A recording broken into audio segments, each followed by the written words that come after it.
Boa noite a todos. Boa noite. Vou iniciar a leitura do livro Palavras de Vida Eterna, Psicografia de Franciscano Xavier pelo Espírito Emmanuel. O tema é na mediunidade, o capítulo 43. Temos, porém, este tesouro em vasos de barro, para que a excelência do poder seja de Deus e não de nós. Paulo, 2 Coríntios 4:17.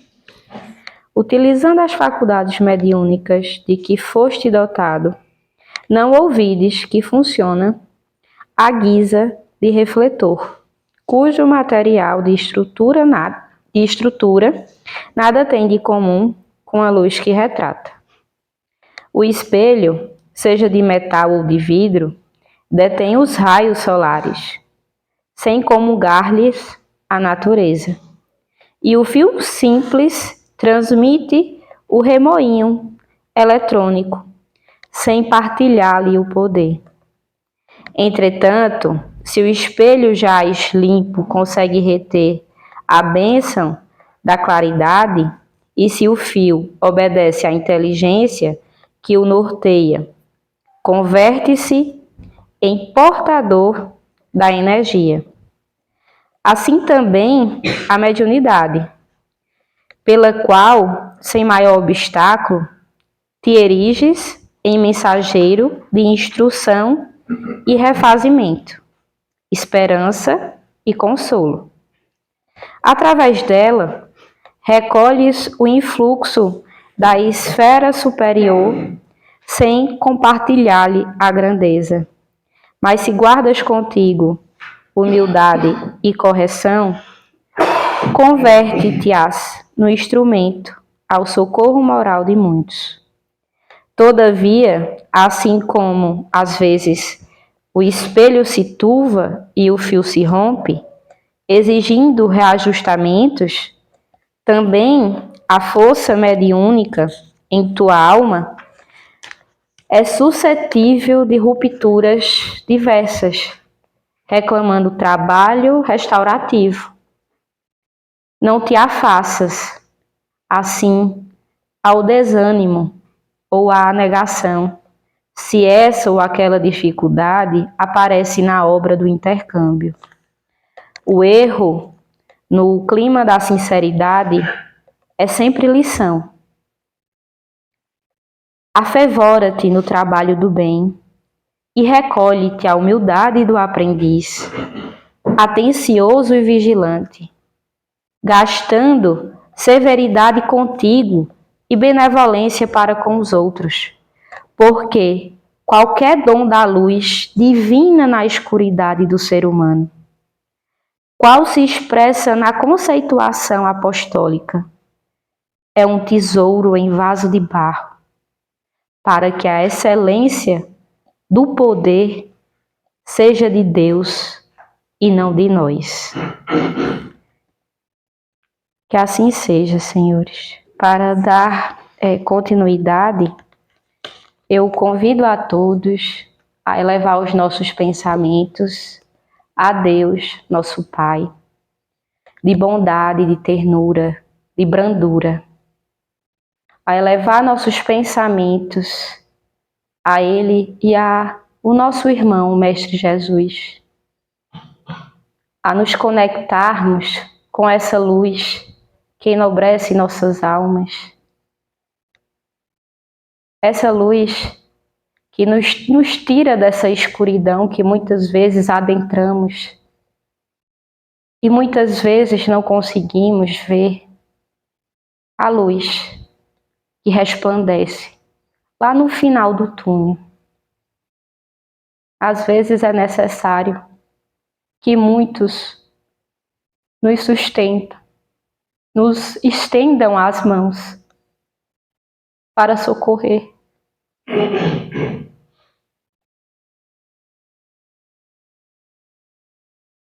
Que esse exórdio, senhores, possa chegar a todos vós, com doçura, com a simplicidade de Maria, com a humildade dos discípulos, que desceram dos céus à terra, para levar o Evangelho para toda a honra e glória do Senhor, aquele que deu a vida a todos, para se compadecerem dos erros e equívocos da humanidade ainda tão enferma, mas que precisa de um pouco mais de amor e acalento de todas as almas que se encontram presas nas armaduras da matéria. Que essa noite, assim como todas as outras realizadas nesse templo, seja luminosa com cada resgate, com cada irmão que aqui se encontra para o socorro na casa dos obreiros. Fiquem todos com o amor do nosso Pai, com o amor do nosso irmão, com o amor de Maria Santíssima. Que ela permaneça viva no coração de todos. Que assim seja. Que assim seja. Assim sendo, Senhor, te agradecemos por esse momento e pela oportunidade de estar aqui.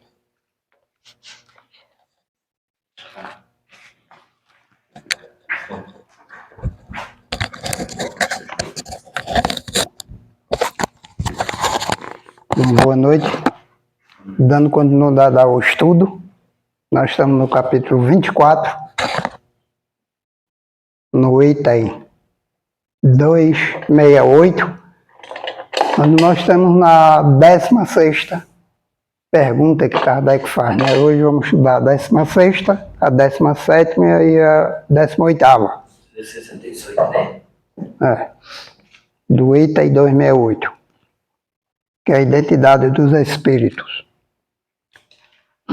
Pergunta Kardec ao Espírito Verdade: por que Deus permite que os maus espíritos se comuniquem e digam coisas más? Resposta do Espírito Verdade: mesmo naquilo que é pior, há um ensinamento. Compete a vós saber retirá-los.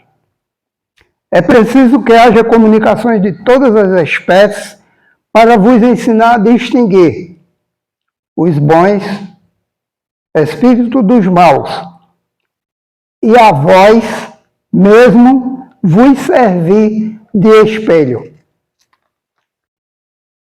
Dentre desse vós mesmo vos servir de espelhos, vamos lembrar que o Espírito Verdade nos orienta e adverte que temos uma nuvem de testemunha que nos segue, nos acompanha.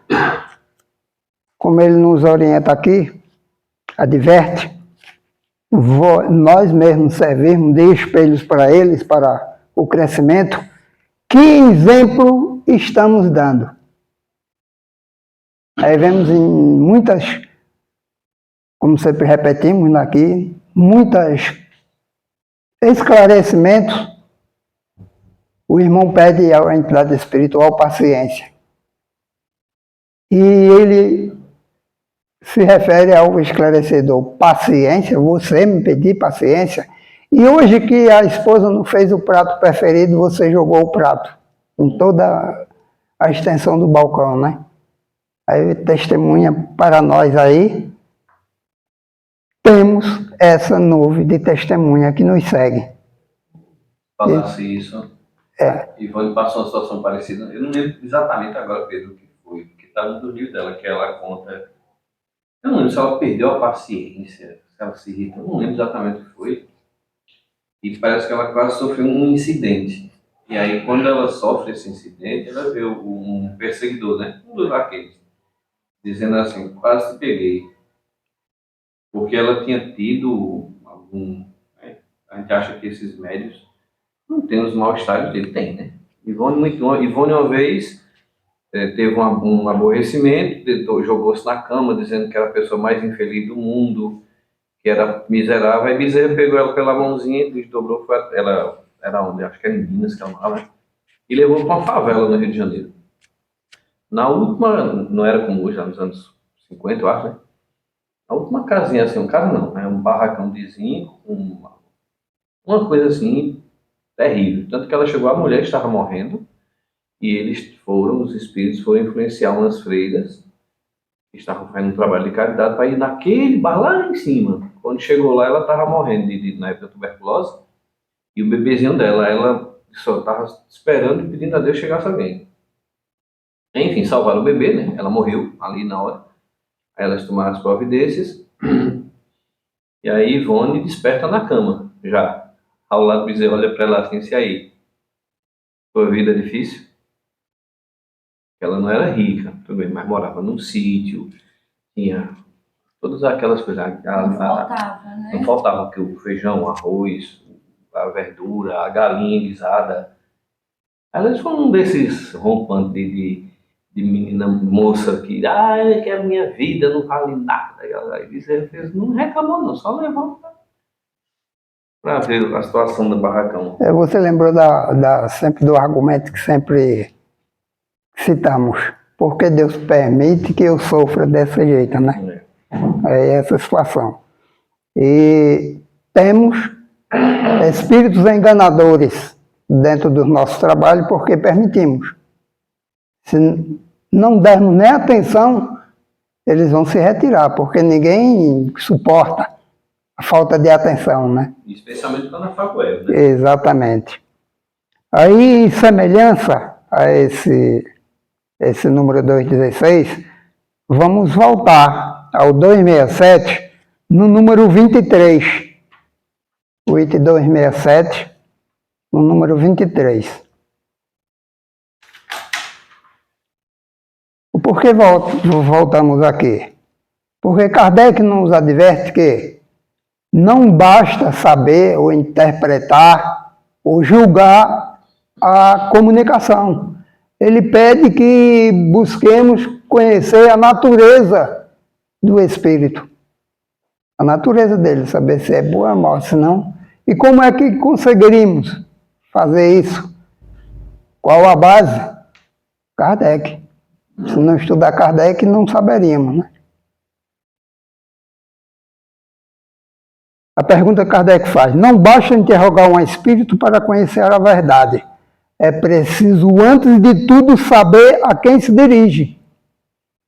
Porque os espíritos inferiores, ignorantes, ignoram eles mesmos e tratam com frivolidade, sem nenhuma importância, as questões mais sérias. Então, se ficarmos atentos, nós mesmos usamos, às vezes, a psicologia. Nós temos a psicologia. Conversando com uma pessoa e detectamos quando aquela pessoa está debochando de você. Ele está usando as palavras corretas, né? Sem nenhuma coisa, mas você está lendo o pensamento dele, como uma psicologia. No 24. Da parte dos espíritos superiores, o gracejo frequentemente são mais finos e picantes. Então temos às vezes uma satisfação quando eles querem nos distrair um pouco, né? Quando estamos preocupados. Quantas vezes chega uns irmãos superiores na mediúnica e faz a equipe rir. Porque a satisfação dele também está dentro daquele grupo que está trabalhando. Veja mesmo. A 25. Estudando os caráteres dos espíritos que se apresentam, sobretudo do ponto de vista moral, se reconhece sua natureza e o grau de confiança que eles podem conceder. É por isso que Kardec pede, antes de interrogarmos a mensagem, precisamos saber da natureza. Olha as duas coisas, né? Aí ele adverte aqui na última frase, o ponto final não poderia, aliás, o bom senso não poderia nos enganar. Aí estamos estudando um pedagogo, e vemos como era inteligente o Kardec, né? Fazer essas inúmeras perguntas. E a ciência nos diz que há mais saber em perguntar do que responder. É interessante, né?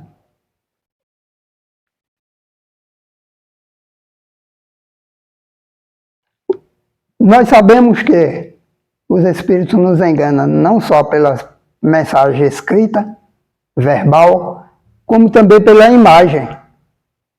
Ele pode se apresentar um médium iludindo a sua áurea negra, escura, ele iludir. Agora, para isso, ele precisa saber, que tem espíritos ignorantes que não conseguem saber disso, que a força da vontade ele pode se transformar, a sua áurea pode se deslocar de local, só quando ele adquire o conhecimento. Eles estão ignorantes como o mais rude homem do campo, sem saber da razão, né? Interpretar a razão.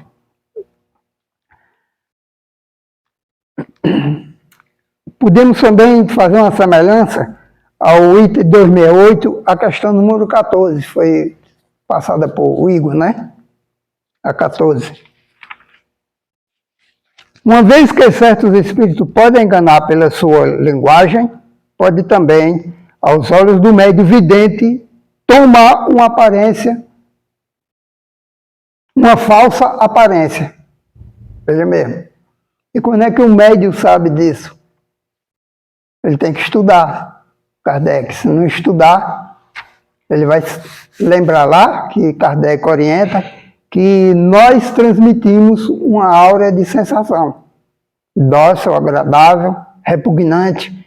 É uma pessoa que chega perto de você e você sente aquele incômodo, quer sair do local. Ou o pensamento dela está invigilante, ou sua preocupação intensiva. Ela está transmitindo aquela sensação de energias. Quantas vezes chegamos num determinado local, no setor de trabalho, no estudo, num determinado local e sentimos sensações negativas. É essa situação. As pessoas que tem ali, tem alguém que não está vigiando ou está precisando de ajuda.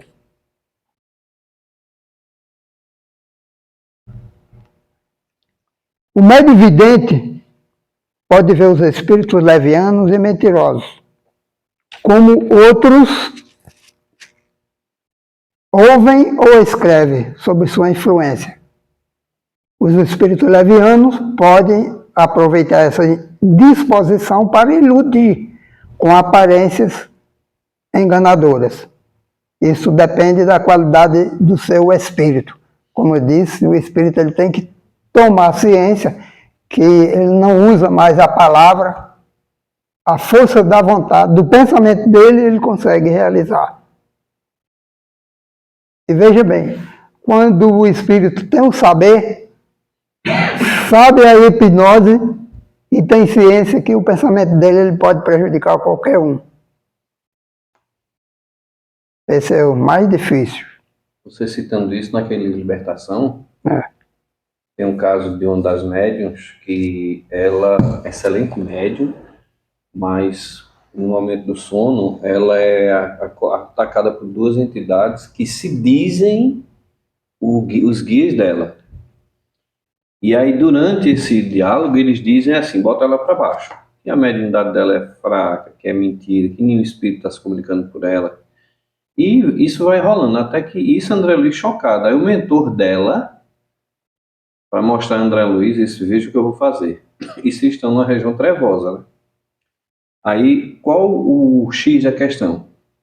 Ela e o esposo trabalhador da mediúnica. E ela tem um ciúme excessivo, doentio. Então, assim, é aquela mulher que mesmo dentro do templo espírita, se uma companheira de trabalho falar com o esposo, ela já fica... Né? E aí, eles começam a jogar isso. para dizer que, na verdade, ele está ali, mas está olhando para outras mulheres. Isso vai. Aí é quando o mentor dela aparece. Aí ela olha assim, tá os dois aqui, ele aparece aqui, ela olha aqui assim e diz, estou vendo meu guia. Aí ele diz, ah não, é ilusão sua, você não está vendo ninguém. Aí volte para sua casa. Aí ela acorda de madrugada chorando e assusta o marido, né? Aí o mentor chega e diz, não, André, agora é comigo aqui, vá com a equipe. Ele quase incorpora, o marido dela começa a orientá-la, ela dizendo, ah, minha mediunidade é de mentira, é falsa, e você fica olhando para as outras mulheres. Aí mistura a questão matrimonial. Veja onde eles foram atacar. O ponto fraco dela. Qual é o ponto fraco dela? O ciúme. Ciúme. Né? Aquela mulher que o marido não pode cumprimentar outra mulher, quem é essa? Porque ele cumprimentou, sabe? Aí eles atacam esse ponto. E jogam toda noite na cabeça dela. Olha, na reunião ele fica olhando para as mulheres, ele fica conversando com as mulheres. E sua mediunidade não existe, não. Isso é tudo invenção da sua cabeça. Imagine, se ela tinha acabado de fazer o trabalho mediúnico. E outros que chegam na sessão mediunicamente, né, Cláudio? Vai planta aquela sementinha, né, deixa aquela. Dá aquela história assim, não tenho muito o que falar, mas assim, aquela pessoa ali. Né? Por isso que quando vem algum espírito, Pedro já viu fazendo isso, espírito que chega, qualquer deles, eu não quero nem saber. Ah, é um segredo. Não, primeiro, já está errado. Se é segredo... É o caso da pedra, né? Não, e teve outra situação, que um espírito, não, porque eu não posso falar, então por que você começou? Porque os espíritos superiores, eles não vão falar aquilo que não podem. Eles não vão falar que não podem. Nós vamos ver na próxima questão essa situação que vocês estão falando. Sim, exatamente. Na número 17. Ainda no 16, vamos lembrar de uma advertência que o mestre fez ao seu colégio apostolar, aos 12. Ele diz, o que mais me agrada, isso orientando o seu colégio apostolar para pregar boa nova. O que mais me agrada é o exemplo.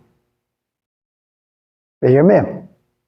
E para dar esse exemplo, ele lavou os pés dos 12. Mostrar humildade, né?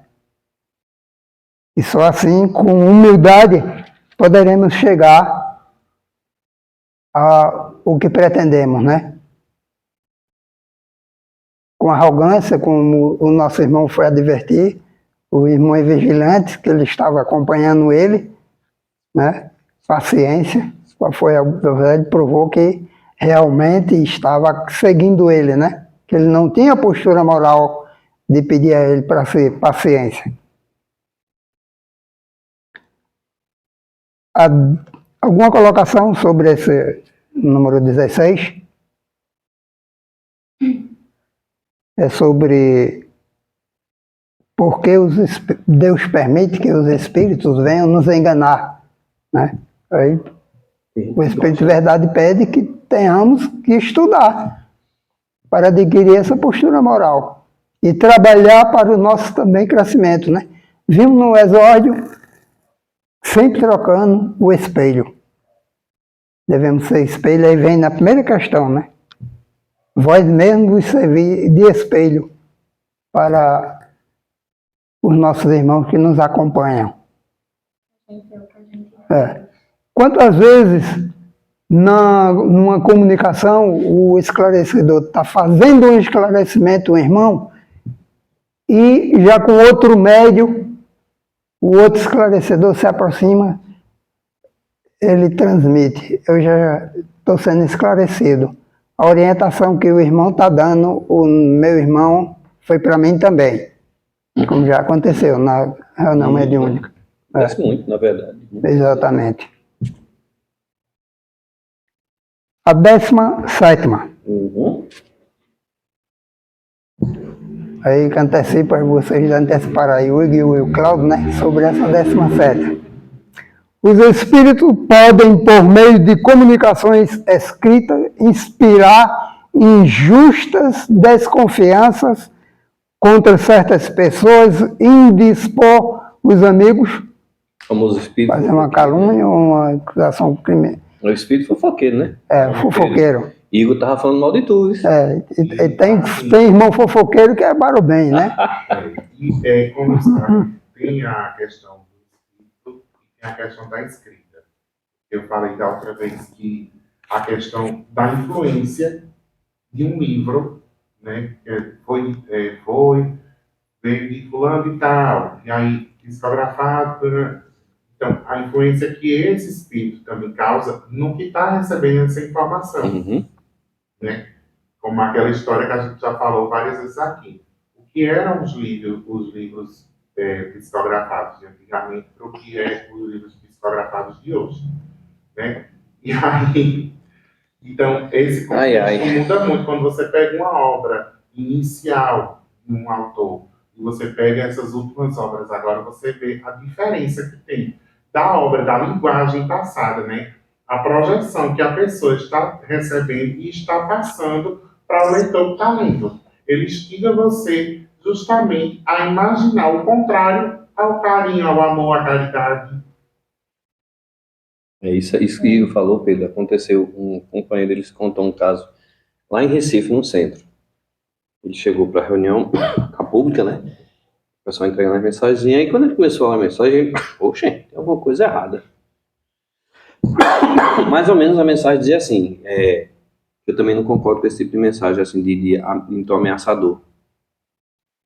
Mais ou menos assim, eu não lembro o texto, que se você fizer o mal, enfim, o mal, não sei o que, você vai sofrer, você vai para um umbral, não sei o que. Se você fumar, você vai para um umbral. Aí ele chegou para a dirigente e disse, ô minha irmã, você leu essa mensagem?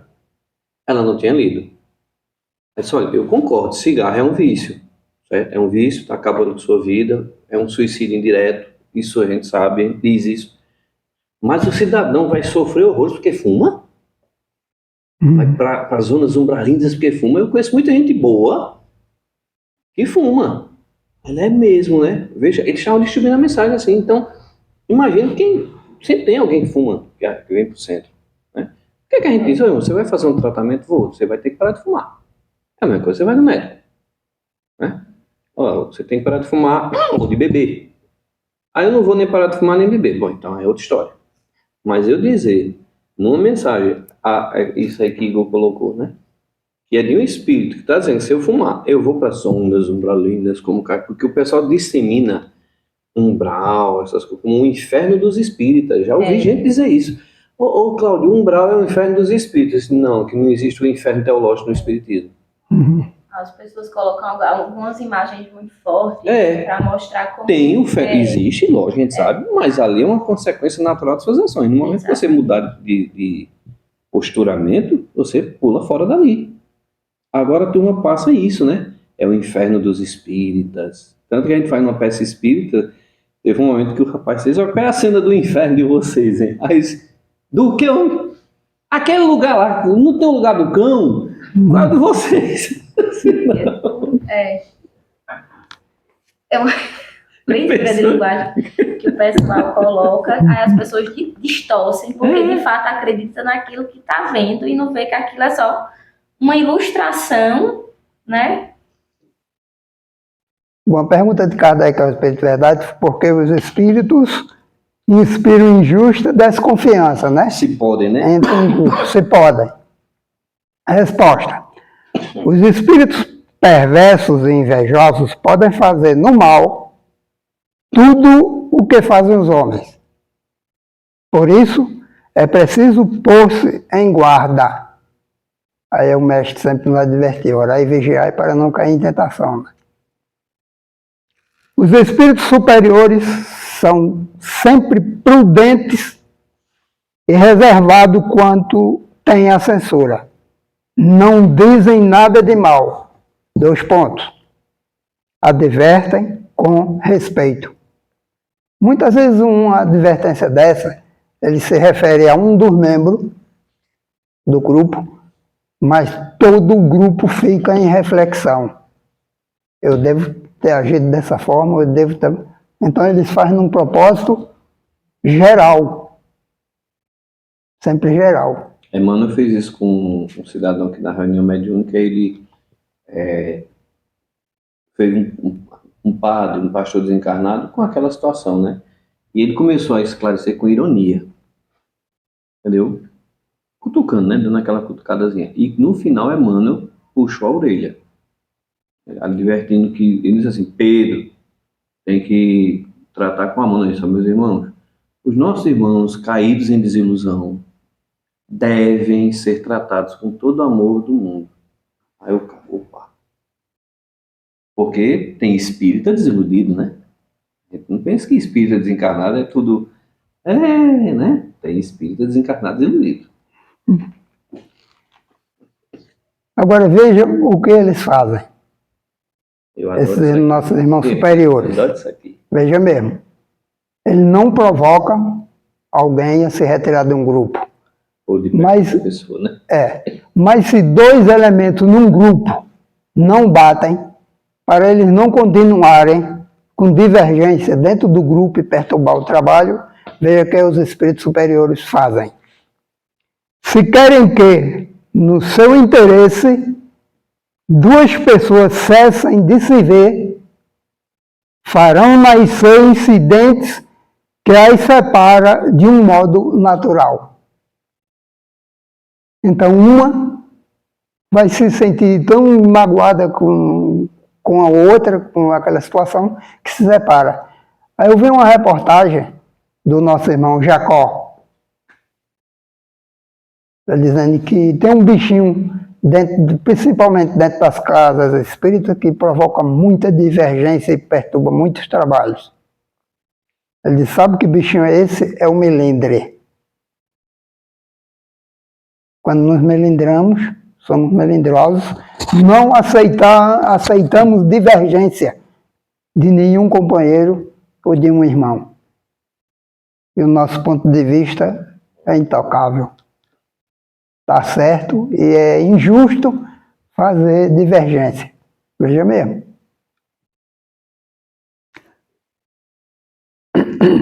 Uma linguagem própria para semear a perturbação e a desconfiança é sempre ato de um mau espírito, qualquer que seja o nome que ele se adorne.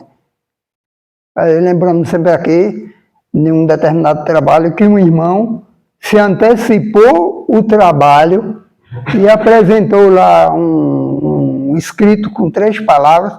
Essa sequência das palavras não tinha nem sentido de uma sequência de uma para outra, e disse que tinha sido o doutor Bezerra de Menezes que tinha passado, e outras orientações que ele tinha passado. Um companheiro meu lá disse, seu Pedro, doutor Bezerra de Menezes, onde o trabalho estruturado, e esse trabalho estava sendo mais de 3 meses, gente, estudando. Sendo estudado para implantar o trabalho. Vê que desliza esse irmão mudar, feio. né, Pedro? Ainda fosse para mudar, você Exatamente. não muda um trabalho Aí na hora. De vez em quando eu lembro dessa Você situação, não né? muda na hora um trabalho. Você faz tudo um estudo antes. Pode até o espírito dizer assim, Pedro, vamos mudar essa forma de fazer a desobsessão, Exato. o desenvolvimento. Então, não é chegar na hora, hoje a gente vai botar o carro dentro dos bois. Na palestra de avaliação, né? E você faz essa sua colocação para ver se é aprovável. Isso, Senão, né? E vai você não se pode estudar. vir com a divergência de um grupo. Não é? Uma vez eu chamei a atenção de uma pessoa numa palestra minha. E não foi nem questão de mediunidade, foi o quê? Eu montei o material da show, botei o telão aqui, era uma semana espírita, o cidadão veio mexer. Aí eu olhei isso, oi? Ele disse, não, que eu acho melhor assim, senão mais aí vai ficar do jeito que eu quero. Mas eu entendo isso também. Que a pessoa chegou, não pediu licença, que eu acho uma falta de educação, entendeu? Exato. E respeito. Né? E foi mexer no que não era seu. Aí ficou, olhou para mim e disse, olha, tá montadinho, já organizado, arrumadinho, do jeito, tá todo mundo vendo, não mexa. Porque às vezes, Pedro falou do melindre, e existe também uma questão que é o contraponto, qual é? É você não melindrar a pessoa. Eu sei que Kaline tem um ponto nevrálgico. É aquele ponto ali que ela escorrega. Aí eu vou e... Aí, que é feito um comportamento narcisista, né? Eu vou e... Todo dia ali. Todo dia. Ninguém tá vendo. No dia que chegar no limite, ela vai explodir.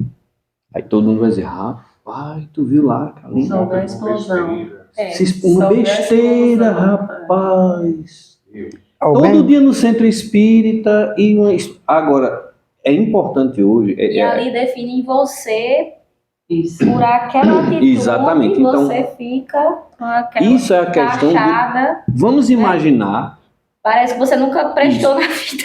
Vamos imaginar A se a parte gente boa, visse né? Pedro, o apóstolo, não é Pedro você não, Pedro, apóstolo, conhecesse Pedro no momento que ele cortou a orelha do servo de mal. Como é que você desaprova? O que é que a gente ia dizer?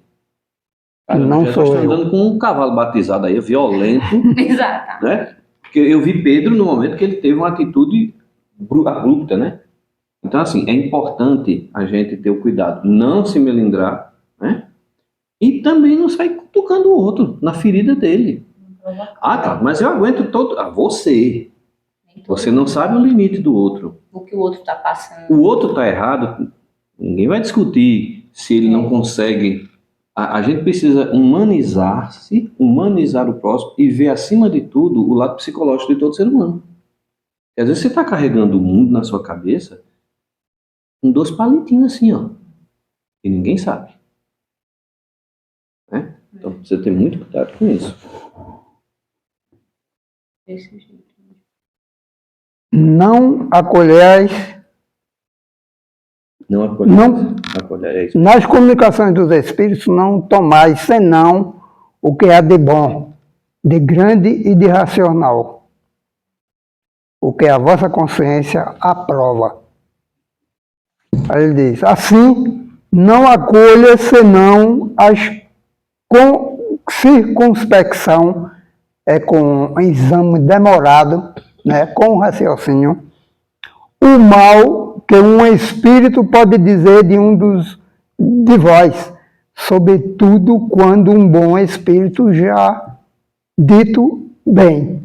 Desconfiai também de vós mesmos. Essa colocação que o Cláudio está falando. Das vossas próprias pervenções. Pervenções, quer dizer, opinião e sentimento, né?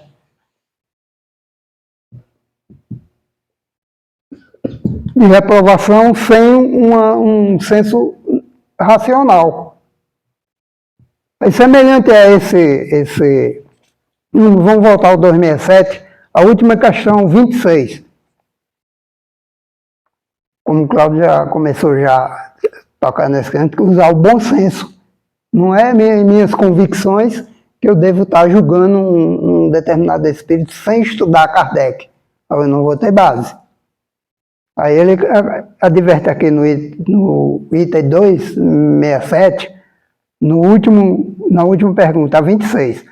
Para julgar os espíritos, como para julgar os homens, é preciso saber primeiro julgar a si mesmo. Veja mesmo. O que é que o mestre fez com Madalena? Naquela época, as adúlteras eram apedrejadas, mas só o sexo feminino. Ele nunca apedrejava. E o masculino, que às vezes Corria. sequestrava as mulheres para seduzir, né? O estupro, não eram julgados. Até a primeira pedra quem tivesse sem pecado.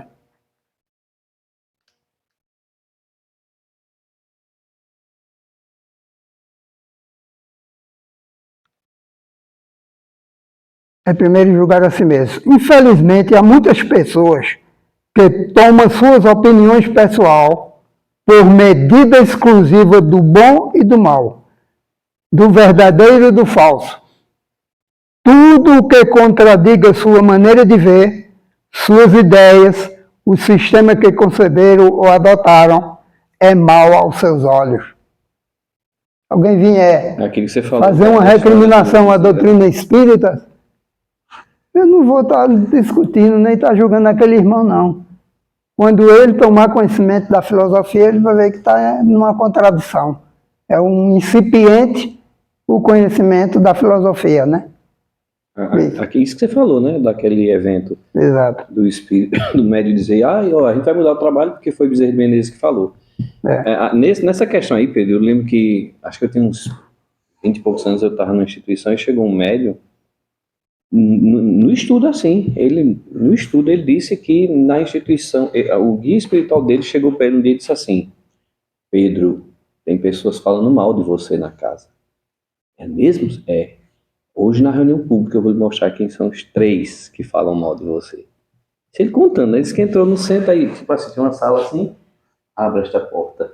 Aí quando eu abri a porta, todo mundo olhou para mim. A coisa mais normal do mundo é se você tá numa sala e alguém abre a porta, todo mundo olhar, né? Aí ele veio dizer isso. Eu ainda não tinha estudado isso aí, nem lembrava. Que o mentor dele, o guia dele, veio mostrar dentro do centro espírita os 3 fofoqueiros. Quando eu li esse negócio, eu disse, ih, caramba, por que eu não lembrei de perguntar a ele? Poxa, mas os espíritos superiores dizem que não fazem isso, não. Ele diz aí, quando a gente vamos separar fulano e Beltrano, não está dando certo os dois. Aí acontecem coisas naturais e a gente já viu isso acontecer. Né? Pessoa que, de repente, criar um problema, foi trabalhar em outro lugar e mudou de... Assim, naturalmente, porque isso é coisa de fofoqueiro. E o que ele colocou aí, ó, mesmo quando alguém fala bem de você, ou alguém chega assim, mas calma aí, Carolina é tão grossa. Eu disse, rapaz, como assim? Eu a vi um dia sendo grossa, certo? Peraí. Você sempre a vê sendo grossa? Não. É um ser humano que um dia, de repente, estourou, fez algo errado, pronto, todo mundo erra. Então, com tais e tais momentos, eu já vi comportamento diferente. Então, assim, deve ter tido um problema. Agora, se aquilo se repete, aí, não, realmente a pessoa comigo tem um comportamento mais longe dos meus olhos, porque essa é uma frase que eu vi isso na rede social, eu não sei de quem é, que diz assim, veja como as pessoas da alta sociedade, as pessoas que têm poder, dinheiro, enfim, tratam o garçom, o porteiro, o gari, se ele trata mal essas pessoas, algo errado, é algo errado, porque entre os pares eles se tratam bem. Então veja como é que você trata um gari, eu todo passo por um gari, eu dou bom dia, porque eles são invisíveis para a sociedade. Então se uma pessoa trata mal o garçom porque está lhe servindo, não é obrigação dele me servir, é a obrigação dele lhe servir, mas você não precisa ser mal educado. Mostra seu... Então, quando alguém fala bem, sempre tem uma pessoa, e vem alguém falar mal... Eu me lembrei agora de uma coisa que aconteceu comigo, que eu nunca mais me esqueci. Eu, no serviço na delegacia, chega uma senhora fazer uma queixa, prestar uma queixa. Né? E o bom dia, pode entrar, sente-se. Aí ele entrou, sentou-se. A pessoa chamou um policial. Eu sou o quê? Eu olhei para ela assim e disse, eu sou policial. Eu disse, não, o senhor não é policial, não. O senhor é muito educado para ser policial.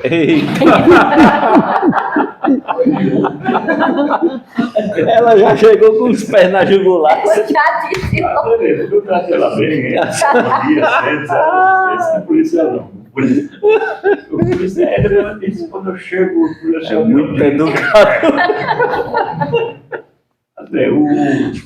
Como você falou do gari, o pessoal, a maioria da sociedade, o gari é invisível. Para ele ali é um animal que está pegando aquele lixo. Isso é muito educado. E não sabe, e nós conscientes, nós sabemos. Então, se não fosse aqueles gari, a gente estava frito, hein? Mas é uma pessoa, um ser humano, é essencial para a sociedade. Exatamente. Conclui, Espírito Verdade. A tais pessoas, evidentemente, falta a primeira qualidade para uma justa apreciação. 2 pontos. A retidão do julgamento. Mas disso não suspeita. É o defeito sobre o qual mais nos iludimos. Né? A 18ª questão. Estamos chegando no momento finais.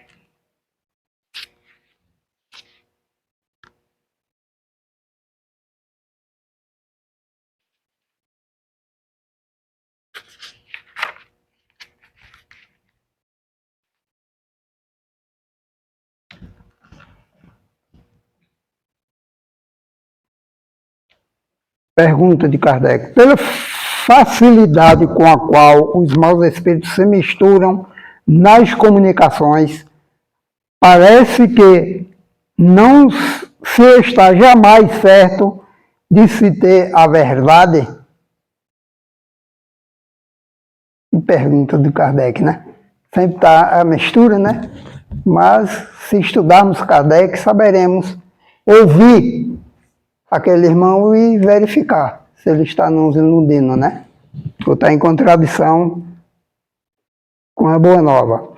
Sim, a resposta afirmativa. Uma vez que tende um juízo para apreciá-lo. Só está ali nos iludindo porque permitimos. Estamos achando muito bem bom aquele linguajar ali, passatempo, né? Sem verdade. Pela leitura de uma carta, sabeis bem reconhecer se é um patife ou um homem de bem elevado, um tolo ou um sábio que vos escreve. Por que não poderias fazê-lo também quando são os espíritos que vos escrevem? Se recebeis uma carta de um amigo distante, o que vos prova que é dele? Sua escrita tereis. Mas não há falsários que imitam todas as escritas? Velhacos que podem conhecer vossos negócios?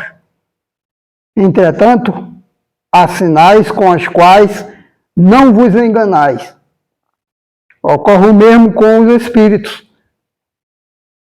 Figurai-vos, pois, que é um amigo que vos escreve, e que deles, que leides a obra de um escritor ou julgais pelo mesmo meio.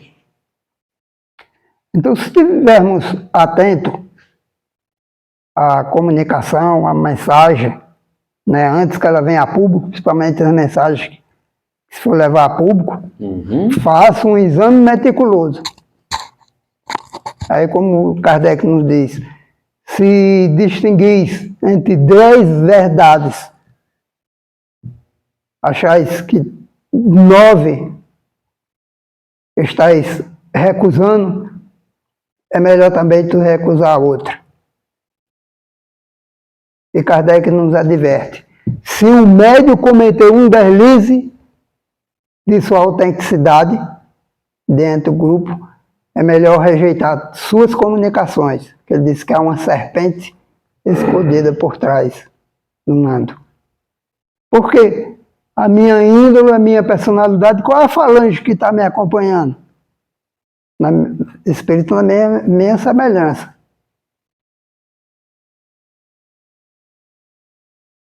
Aí relembramos a mesma frase do mestre, vigiai para não cair em tentação.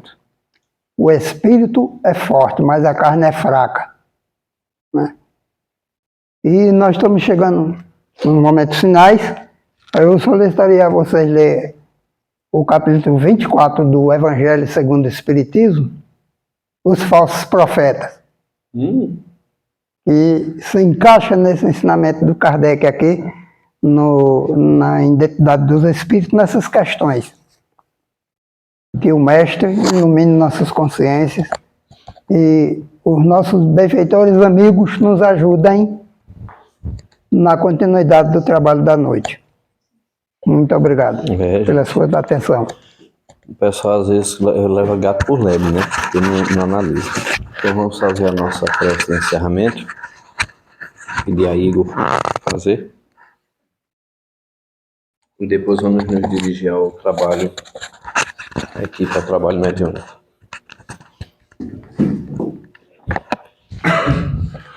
Vamos fechar os nossos olhos materiais e elevar nosso pensamento.